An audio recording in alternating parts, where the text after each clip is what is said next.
कहानी की शुरुआत में हमें दो लड़कियों को दिखाया जाता है जिनका नाम हंटर और बेकी था। ये दोनों लड़कियां 2000 फीट ऊंचे टावर पर फंसी हुई थीं। उनके फोन में नेटवर्क भी नहीं था, इसलिए वे किसी को कॉल करके मदद भी नहीं मांग सकती थी। इससे भी बुरी बात यह थी कि यह टावर एक रेगिस्तान के बीचों बीच था, इसलिए आसपास किसी का उन्हें देख पाना भी मुश्किल था। और तो और, अगर इनमें से कोई नींद लेने की कोशिश करती तो गिद्ध पास आकर इनके मांस को खाने लगते। अब ये लड़कियां इस टावर पर कैसे फंसी और क्या ये इस टावर से बचकर वापस आ पाएंगी या मर जाएंगी? कहानी की शुरुआत में बेकी अपने हस्बैंड दान और अपनी सबसे अच्छी दोस्त हंटर के साथ माउंटेन क्लाइंबिंग कर रही थी। तभी दान को एक छोटी सी दरार दिखती है जिसमें वो अपनी ग्रिप बनाने के लिए उसमें हाथ डाल देता है, लेकिन अचानक एक पंछी बाहर निकलता है जिसकी वजह से दान अपना बैलेंस खो देता है और नीचे गिरने लगता है। लेकिन सेफ्टी वायर से बंधा होने की वजह से वह सुरक्षित रहता है। यहाँ पर दान माउंटेन को पकड़ने की कोशिश करता है और हंटर और बेकी उसकी मदद करने के लिए उसके पास आ ही रहे थे कि तभी दान की सेफ्टी वायर टूट जाती है और वह नीचे गिरकर मर जाता है। यहाँ से सीन वर्तमान में 1 साल बाद दिखाया जाता है, जहाँ बेकी आज भी उस हादसे में मारे गए अपने हस्बैंड को याद करके बहुत दुखी थी। वह काफी ज्यादा ड्रिंक करने लगी थी, जिससे वह डिप्रेशन में थी। उसकी इस स्थिति से उसके पिता जेम्स बहुत परेशान थे। वो बेकी को उस हादसे से आगे बढ़ने की सलाह देते हैं, लेकिन बेकी उनकी कोई बात मानने को तैयार नहीं थी। एक दिन बेकी अपनी जिंदगी से परेशान होकर बहुत सारी दवाइयां एक साथ खाकर सुसाइड करने की कोशिश करती है। तभी उसके फोन पर हंटर का कॉल आता है, जिससे वह सुसाइड नहीं करती। अगले दिन हंटर उसके घर आती है और उसे उस हादसे से बाहर निकालने के लिए कहती है कि उसने भी 67 टीवी टावर पर चढ़ने का प्लान बनाया है और बेकी से कहती है कि तू भी मेरे साथ चल। हंटर जानती थी कि बेकी को एडवेंचर बहुत पसंद है और काफी लंबे समय से उसने कोई एडवेंचर भी नहीं किया था।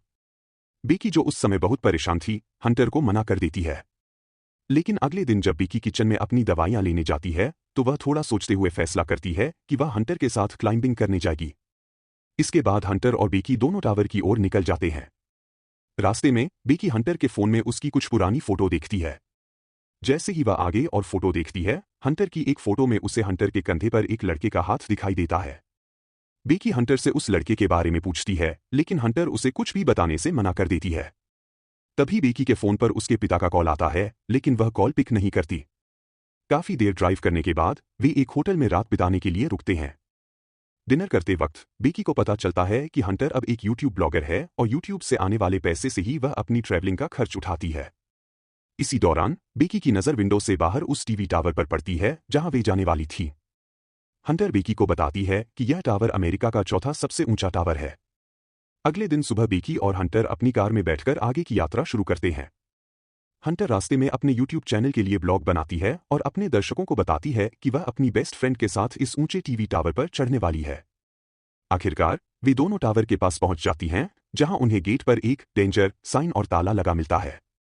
यहां से वो दोनों गाड़ी को छोड़कर पैदल ही आगे जाने लगती हैं। रास्ते में उन्हें कुछ गिद्ध एक मारे हुए जानवर को खाता हुआ दिखाई देते हैं। हंटर इस चीज को भी अपनी ब्लॉग में रिकॉर्ड कर लेती है और मरे हुए जानवर की फोटो क्लिक करके अपनी इंस्टाग्राम अकाउंट पर पोस्ट कर देती है, जिस पर उसे बहुत जल्द ही काफी लाइक्स मिल जाते हैं। कुछ देर बाद वो टावर तक पहुंच जाती है। यहां पर हंटर अपना ब्लॉग बनाना बंद कर देती है। वहीं बेकी टावर की ऊंचाई देखकर डरने लगती है और उसे लगता है कि वो ये नहीं कर पाएगी क्योंकि दान के साथ हुए हादसे के बाद उसने कभी इतनी ऊंचाई का सामना नहीं किया था। लेकिन हंटर उसे उसका डर दूर करने के लिए कहती है, जिसके बाद हंटर सेफ्टी रस्सी को बेकी की कमर से बांधकर टावर के ऊपर चढ़ना शुरू कर देती है। यह पूरा टावर काफी पुराना हो चुका था, जिस पर बुरी तरह से जंग लगी हुई थी। इस टावर की सीढ़ियां हिल रही थीं और नट बोल्ट भी काफी ढीले हो चुके थे। यहां पर यह दोनों काफी ऊपर तक चढ़ चुकी थीं कि तभी टावर का एक पुराना हिस्सा टूटकर नीचे गिर जाता है, जिससे बेकी थोड़ा डर जाती है, लेकिन वो हिम्मत करके फिर से टावर के ऊपर चढ़ने लगती है।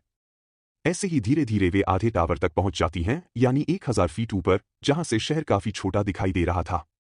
ये दोनों वहां पर कुछ देर आराम करती हैं और पानी पीने के बाद फिर से चढ़ने लगती हैं। थोड़ी देर बाद वे 1800 फीट ऊपर पहुंच चुकी थीं और अब उन्हें सिर्फ 200 फीट ही ऊपर चढ़ना था। इतना ऊपर चढ़ने के बाद बेकी काफी डरने लगती है क्योंकि वहां हवा बहुत तेज चल रही थी और सीढ़ियां भी काफी पुरानी होने की वजह से हिल रही थीं। बेकी हंटर से कहती है कि अब उन्हें वापस नीचे जाना चाहिए, लेकिन हंटर उसे बोलती है कि अब इतनी ऊपर आकर हार नहीं माननी चाहिए। इस बात से बेकी वापस ऊपर चढ़ने लगती है। यहां से टावर के ऊपर चढ़ने का रास्ता काफी खतरनाक था। रास्ते में लगी कुछ डिस्क को हंटर ने आसानी से पार कर लिया था और अब वो बेकी को भी उन्हें पार करने में मदद कर रही थी। अब जैसे जैसे वे ऊंचाई पर जा रही थीं, वैसे वैसे हवा का प्रेशर भी बढ़ता जा रहा था। इससे बेकी और ज्यादा डर रही थी। इसी बीच सीढ़ी के पुराने नट बोल्ट एक एक करके अपने आप निकलने लगते हैं, लेकिन इस बात से अनजान वो दोनों ऊपर चढ़ना जारी रखती हैं और आखिरकार वो दोनों टावर के टॉप पर पहुंच जाती हैं, जहां एक और नट बोल्ट खुलकर नीचे गिर चुका था। यहां पर हंटर दोबारा से अपना ब्लॉग बनाना शुरू करती है और वीडियो में अच्छे शॉट्स लेने के लिए वो ड्रोन कैमरा का इस्तेमाल करती है। थोड़ी देर बाद हंटर अपने दर्शकों को और अच्छा कंटेंट देने के लिए बेकी को ड्रोन का रिमोट पकड़ाकर खुद टावर के सहारे एक हाथ से लटक जाती है। शॉट्स लेने के बाद वह वापस ऊपर आती है और फिर बेकी से कहती है कि उसे भी यही करना चाहिए। बेकी उसे ऐसा करने से मना करती है, लेकिन हंटर कहती है कि ये उसका डर भगाने का सबसे बड़ा मौका है।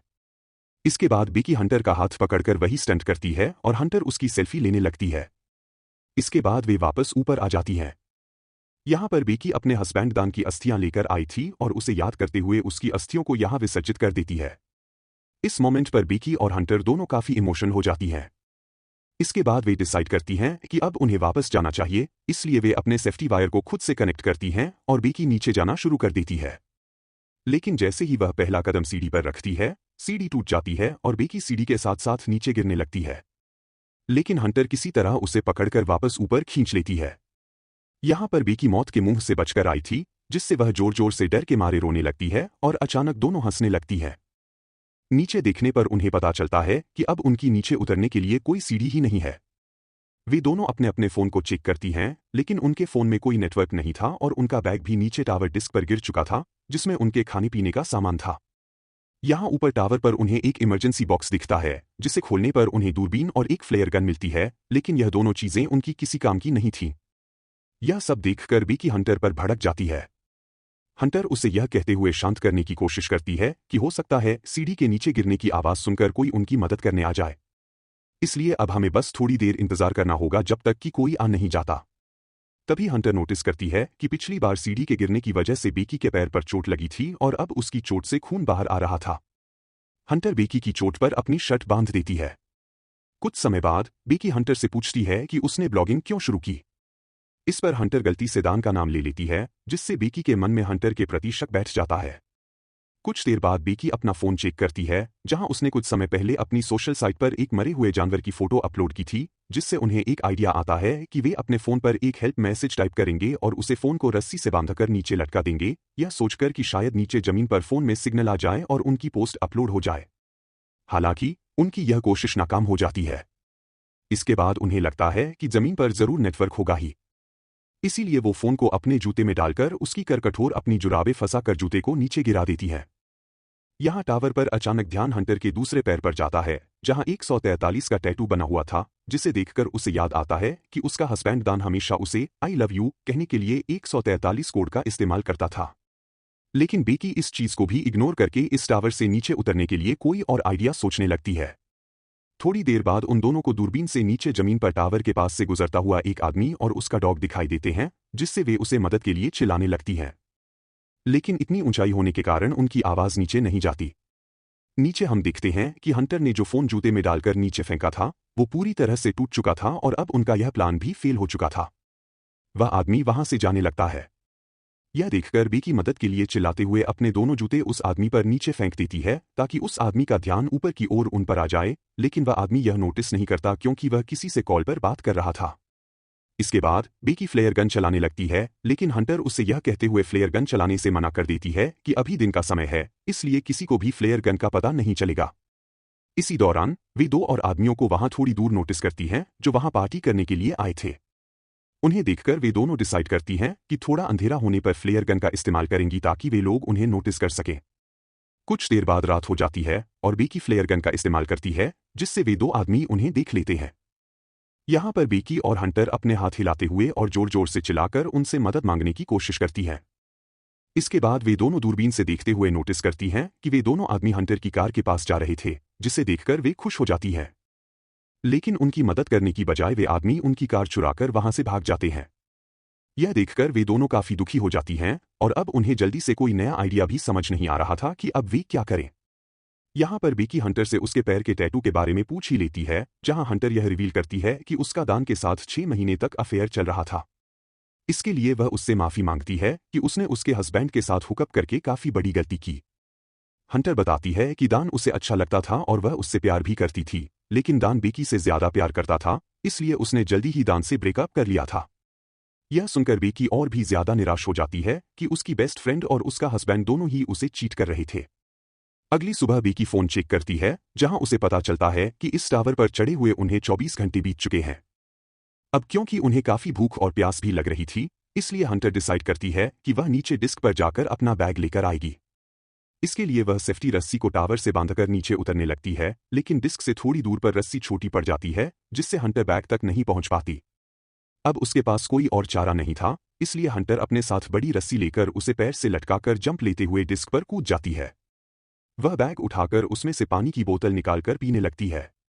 इसके बाद वह अपनी सेल्फी स्टिक की मदद से बैग को रस्सी से मटका देती है और खुद भी रस्सी को पकड़ लेती है। तभी बेकी उसे ऊपर खींचना शुरू करती है। यहां पर हंटर भी ऊपर चढ़ने लगती है और वह बस ऊपर पहुंचने ही वाली थी कि तभी उसके हाथ से रस्सी फिसल जाती है, जिससे वह तेजी से नीचे गिरने लगती है। यह देखकर बेकी की धड़कन एकदम से तेज हो जाती है, क्योंकि अपने हस्बैंड को खोने के बाद अब वह अपनी बेस्ट फ्रेंड को नहीं खोना चाहती थी। लेकिन जैसे वह डरते हुए नीचे देखती है, तो हंटर उसे रस्सी पर लटकी हुई दिखती है। हालांकि हंटर के हाथों में काफी चोट लग गई थी, इसलिए बेकी अपनी पूरी ताकत लगाकर हंटर को टावर के ऊपर खींच लेती है। थोड़ी देर बाद बेकी एक हेल्प नोट लिखकर ड्रोन में फंसा देती है और ड्रोन के सहारे पास के होटल तक पहुंचने की कोशिश करती है, लेकिन ड्रोन में बैटरी कम होने की वजह से वह ज्यादा दूर नहीं जा सका। इसलिए वह उसे वापस अपनी ओर ले आती है। यहां अब फिर से वे दोनों टावर पर मदद की आस में फंसी हुई थी। रात में बेकी को एक भयानक सपना आता है, जिसमें वह देखती है कि हंटर की टावर पर ही मौत हो गई है और गिद्ध हंटर के शरीर को खा रहे हैं। इससे वह डर के मारे उठ जाती है और तब उसे पता चलता है कि यह बस एक बड़ा सपना था। अगली सुबह बेकी के दिमाग में एक आइडिया आता है कि वह टावर के ऊपर लगी लाइट से ड्रोन को चार्ज कर सकती है। इसके बाद वह टावर के पोल पर चढ़कर जैसे ही ड्रोन चार्जर को प्लग में लगाती है, तो वह देखती है कि वह प्लग काफी ढीला था, इसलिए बेकी को ऊपर लटके हुए ही चार्जर को पकड़े रखना पड़ता है, जब तक कि ड्रोन की बैटरी पूरी तरह से चार्ज नहीं हो जाती। काफी समय से पोल को पकड़े रहने की वजह से बेकी के हाथ धीरे धीरे सुन्न पड़ने लगते हैं, और इससे भी बुरी बात यह थी कि अब वहां पर काफी सारे गिद्ध आकर उस पर अटैक भी कर रहे थे, जिससे उसके हाथों से बैग नीचे गिर जाता है। थोड़ी देर बाद ड्रोन की बैटरी पूरी तरह से चार्ज हो जाती है, जिससे बेकी नीचे आ जाती है। इसके बाद वह ड्रोन को होटल तक पहुंचाने की कोशिश करती है, लेकिन जब ड्रोन होटल तक पहुंचने ही वाला था, तब उसकी टक्कर एक ट्रक से हो जाती है, जिससे वह बिल्कुल टूट जाता है और अब ड्रोन कैमरा से भी कुछ दिखाई नहीं दे रहा था। यह देखकर वे दोनों और भी ज्यादा डर जाती हैं, क्योंकि अब उनके पास बचने का कोई भी ऑप्शन नहीं था। बेकी हार मानकर टावर पर बैठ जाती है। शाम के समय तूफान आने लगते हैं, जिससे उनका जिंदा रहना और भी मुश्किल हो जाता है। बेकी को बहुत तेज नींद भी आ रही थी, इसलिए वह वहीं सोने लगती है, लेकिन हंटर उसे सोने से मना करती है, क्योंकि उनके सोते ही गिद्ध फिर से उन पर हमला करने लगते। बेकी हंटर से उसका दूसरा जूता भी मांगती है, ताकि इस बार वह उसमें अपना फोन डालकर नीचे फेंक सके। हंटर उससे कहती है कि मेरा जूता तो नीचे डिस्क पर ही गिरा हुआ है। यहां से कहानी में एक बड़ा ट्विस्ट आता है और हमें पता चलता है कि जब हंटर नीचे डिस्क पर कूदी थी, तो उसी समय उसकी गिरने से मौत हो गई थी, और उसके बाद से बेकी अकेले ही सर्वाइव कर रही थी। बेकी को हॉलुसिनेशन होने लगते हैं, जिसमें वह हंटर की प्रेजेंस को इमेजिन कर रही थी। रात में तूफान में सर्वाइव करने के बाद बेकी अपने पिता के लिए एक वीडियो मैसेज रिकॉर्ड करती है, जिसमें वह बताती है कि वह वापस घर आना चाहती है। वहीं दूसरी ओर उसके पिता जेम्स भी उसे लेकर बहुत परेशान थे। अगले दिन टावर पर सोई हुई बेकी की चोट पर गिद्ध मांस खाने लगते हैं। किट को जोर से पटककर टावर के मेटल से उसे जान से मारकर खाने लगती है, जिससे उसमें थोड़ी जान आई है और वो रस्सी के सहारे नीचे डिस्क पर उतरती है, जहां हंटर की डेड बॉडी पड़ी थी। इसके बाद वो अपने दादा जेम्स को मैसेज करती है कि वो इस टावर पर फंसी हुई है और अपने फोन को हंटर के जूते में डाल देती है। लेकिन इस बार पोस्ट जूते को हंटर की डेड बॉडी में घुसाकर उसकी डेड बॉडी को नीचे फेंक देती है। इसके बाद रात में उसके फादर जेम्स को बेकी का मैसेज मिलता है और वो जल्दी से पुलिस को कॉल करके वहां टावर तक पहुंचते हैं। अब जैसे ही वह टावर तक पहुंचता है, तो देखता है कि पुलिस एक डेड बॉडी को कार में रख रही थी, जिसे देखकर उसे लगता है कि ये उसकी बेटी की डेड बॉडी है। तभी उसे अपनी बेटी पुलिस की कार के पास दिखाई देती है, जिसके बाद वो दोनों एक दूसरे को गले लगाते हैं। और इसी के साथ यह अमेजिंग मूवी यहीं पर खत्म हो जाती है। दोस्तों, हमारे चैनल को सब्सक्राइब करना मत भूलना।